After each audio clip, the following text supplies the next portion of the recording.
let's review 20XTX, the roguelike action platformer developed by the indie studio Batterystaple Games in conjunction with Firehose Games. A review copy of this game was supplied to me by the developers. Sorry it took me so long to get this review out.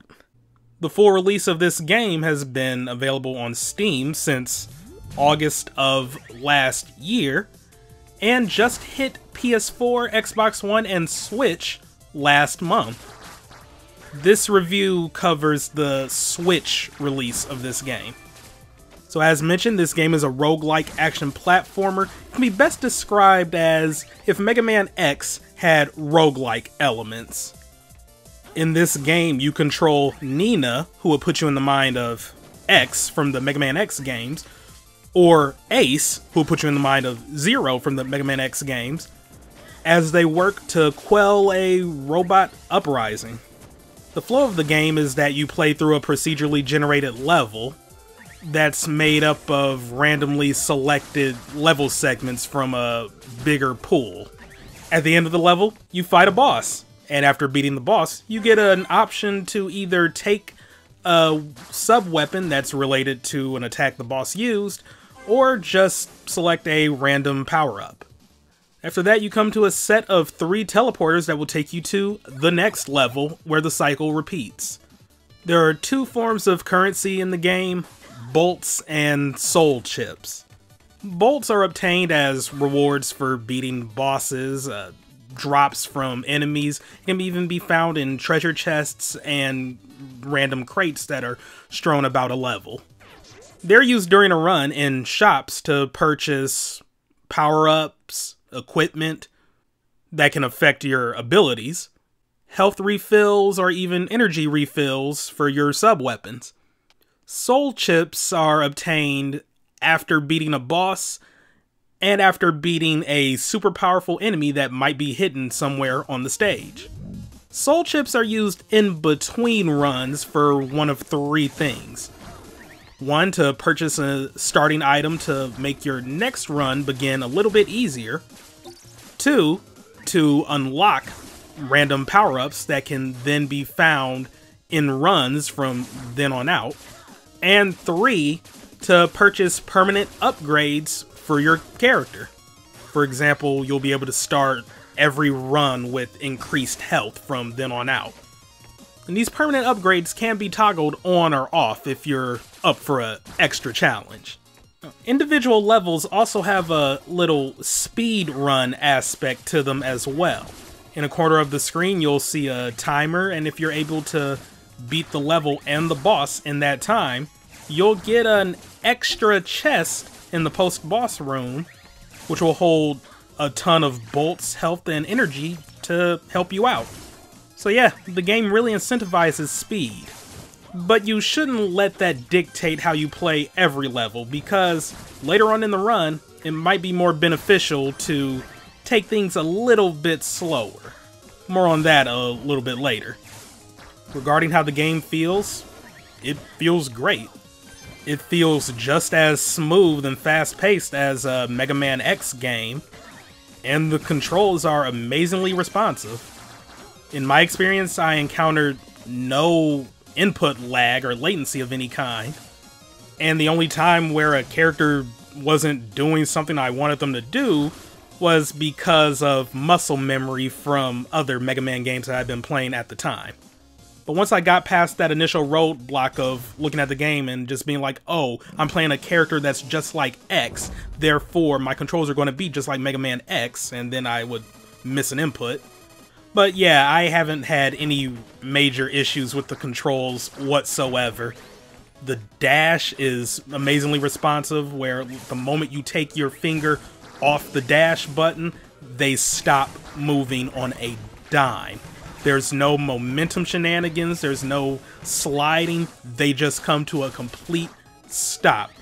And I know that might sound a bit minor, but having played so many different kinds of 2D platformers in my time, you pick up on things like that. For example, how Sonic has to build up momentum and speed in his games, or how in the Mario games, if you're playing as Luigi, he kind of has slippery shoes and slides to a stop once you take your hand off the D-pad. So yeah, the characters in 20XX really respond well to your inputs. Also, pertaining to the Switch version, this game controls pretty well no matter what controller setup you're using. I even at one point played this with a single Joy-Con just held horizontally, and it worked out surprisingly well. Although I did run into a little confusion as to what my third sub-weapon button was, so that's why I can't really recommend playing on single Joy-Con held horizontally. But just in case you're playing the game's local multiplayer mode and you don't really have another controller at the ready, single Joy-Con held horizontally can work in a pinch. Unlike the Steam version of the game, the console counterparts do not allow you to remap the buttons.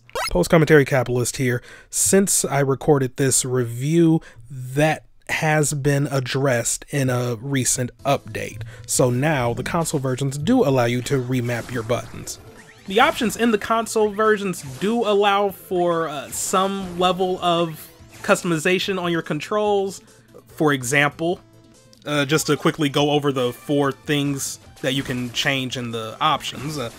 Quick drop, where all you have to do is hold down to drop through thin platforms as opposed to holding down and pressing jump. Double tap dash, which is self-explanatory, so you double tap instead of having to press a shoulder button to dash. Power selection type, which is how you select your sub-weapons. The options are normal, cycle, and wheel. Normal just maps your sub-weapons to a specific button on the controller.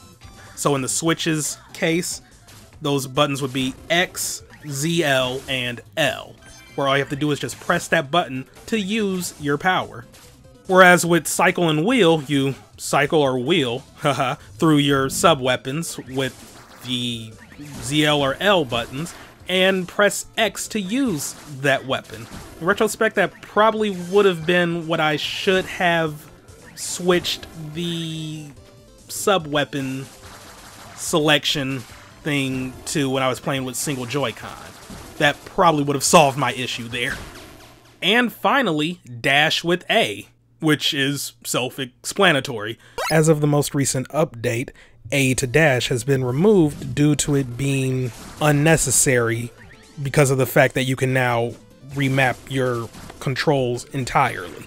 The game looks great as well. I love the bright, colorful animated style that's going for it, and it runs smoothly as well in my experience.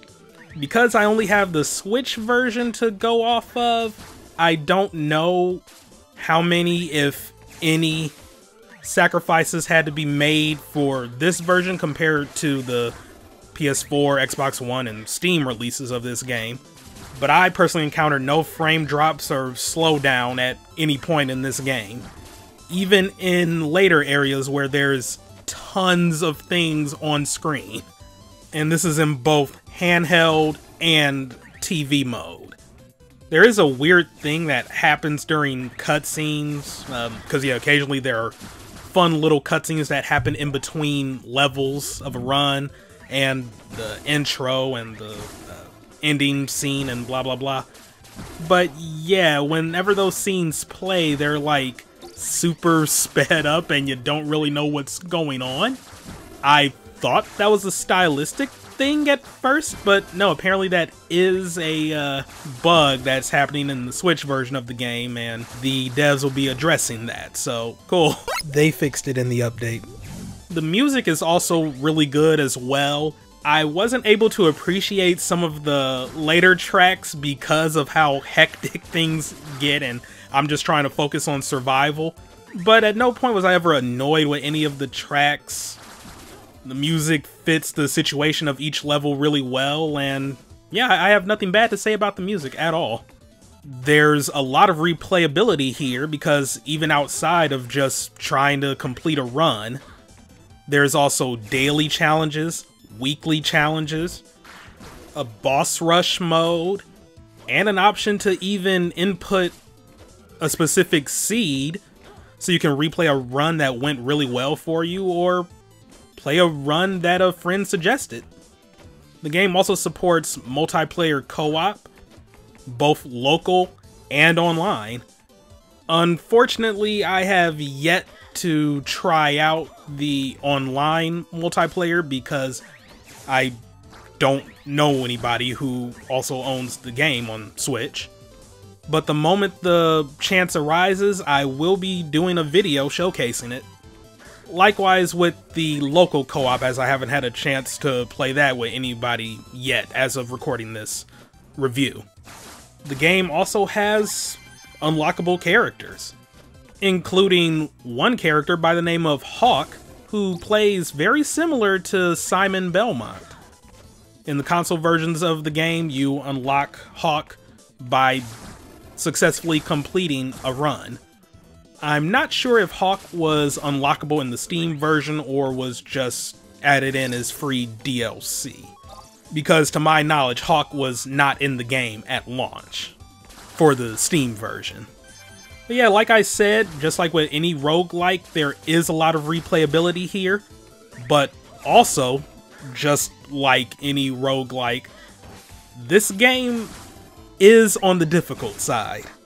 You will die a lot at the beginning, but you can overcome this as you learn to get used to enemy patterns, boss behavior, how to deal with whatever level chunks might be thrown your way.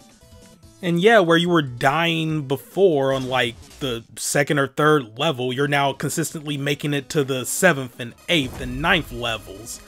And then you're consistently beating a run. So yeah, practice makes perfect. An average run is probably going to take you anywhere from 30 minutes to maybe an hour 15, depending on your due diligence.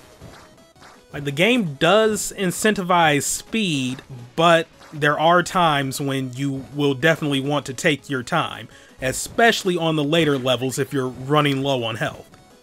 When you're playing this game on the normal and hard difficulties, you only have one life, so you want to make sure you're living that life to the fullest. Whereas on easy, you have 3 lives.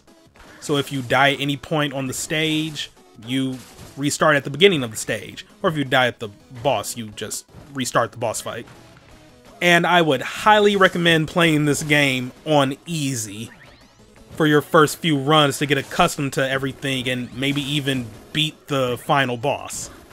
For your first few runs just to get a hang of things. And even on easy, the later stages aren't a cakewalk. They can wreck your face if you're not careful.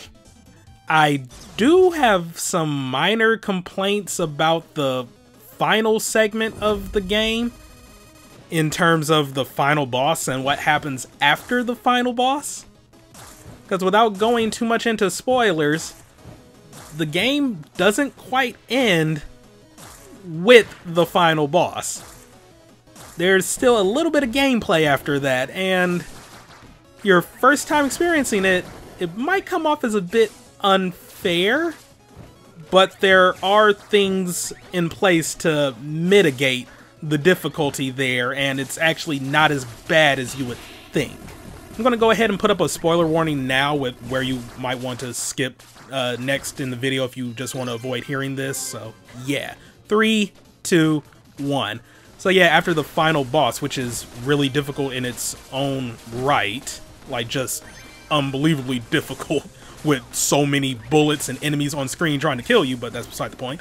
Yeah, after that boss, there's a self-destruct sequence, and you gotta escape out of the area. I was pretty upset when I first got here because there's like a wall of destruction and explosions just chasing you down. So I thought at first I was going to have to move really quickly through some precarious platforming, but then I noticed that the wall of explosions actually isn't moving in on you actively. So if you stop moving, the wall stops too. So yeah, I guess it's just there to make you panic at first, but once you learn how it works, it's like, oh, it's actually not that bad, and I can continue to take my time to deal with these sketchy platforming areas and the enemies that are showing up. Not to mention you have like a little drone buddy that will shoot things for you, so that helps out a lot too. End spoiler section. So yeah, all in all, 20XTX is a roguelike that deserves your attention, if you don't mind the difficulty. It plays well, it looks great, and it's definitely worth your time on the Switch. I don't really do review scores.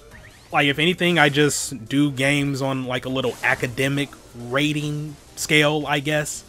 So yeah, if I had to give this game a score, I'd say it's a solid B+. It's just a really solid Mega Man clone with roguelike elements, though the difficulty might be a little off-putting at first, but you will slowly over time get accustomed to everything and you'll be a master soon enough.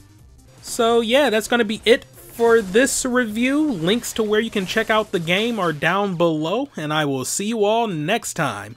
Goodbye.